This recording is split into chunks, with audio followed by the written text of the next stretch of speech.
আমাদের দেশ চতুর্মুখী ষড়যন্ত্রের শিকার।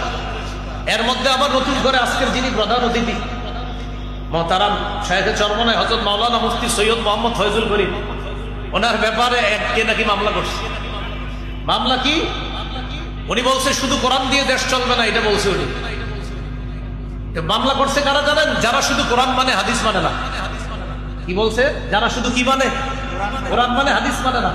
তো শায়েখে চরমনায় ওনার কথা কিন্তু পুরাটা ছাড়া নাই, ভিডিওর পুরো বক্তব্য হলো এরকম যে শুধু কোরআন দিয়ে না, কোরআন দিয়ে হাদিস দিয়ে, এটা ছিল তার বক্তব্য। এটা তো আমাদেরও বক্তব্য, শুধু কোরআন না, কোরআন এবং হাদিস। শুধু হাদিসও না, শুধু কোরআনও না, কোরআন এবং হাদিস। যারা ছিদ্র অন্বেষণ করে, যারা ছিদ্রান্বেষণ করে, আলেমদের দোষ খোঁজে, ওরা কি করলো? শুধু কোরআন এতটুকু অংশ রাখছে, আর যে পরে বলছে হাদিস দিয়েও দেশ চালাতে হবে, এটা কাটছে। তাহলে আমার সাথে একটু বলেন, শুধু কোরআন না শুধু হাদিস না কোরআন হাদিস?